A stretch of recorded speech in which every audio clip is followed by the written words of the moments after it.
You said you learned some techniques from him. Absolutely. What makes a good interview? He would, to give you an example, the one pedophile that we interviewed, the reason he had me target that guy, and he didn't tell me up until, I didn't know it even up until the time we arrested him, we were interviewing him, is this guy's son was involved in a homicide.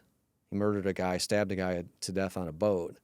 And Pete Anderson knew that the target that I was targeting on the gun stuff would likely fold on his son and give up his son. And so when we walked into that interview, Pete was like the nicest guy in the world. And he said, no, he told me beforehand, and, you know, Pete was very brash. He was like, he's going to tell you some horrible stuff in there. He says, you show no reaction to it whatsoever. He says, you keep a straight face. He goes, you need to resist the urge to jump over the table and beat the shit out of this guy, because he's going to tell us horrible shit. And he was right. I mean, this guy was molesting a 5-year-old girl. And I sat there with a poker face the whole time, just like my blood boiling, wanting to kill this guy.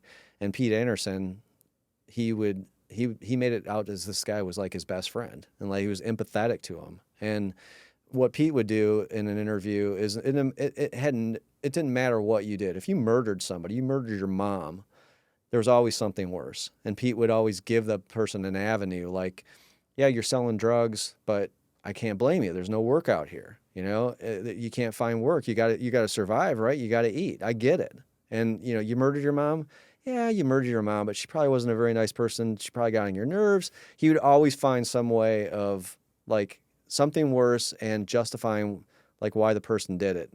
And so that was always the key in getting someone to confess, is you first have to get inside their head to figure out why they did what they did and how they justified it in their mind. And once you did that, people talk to you.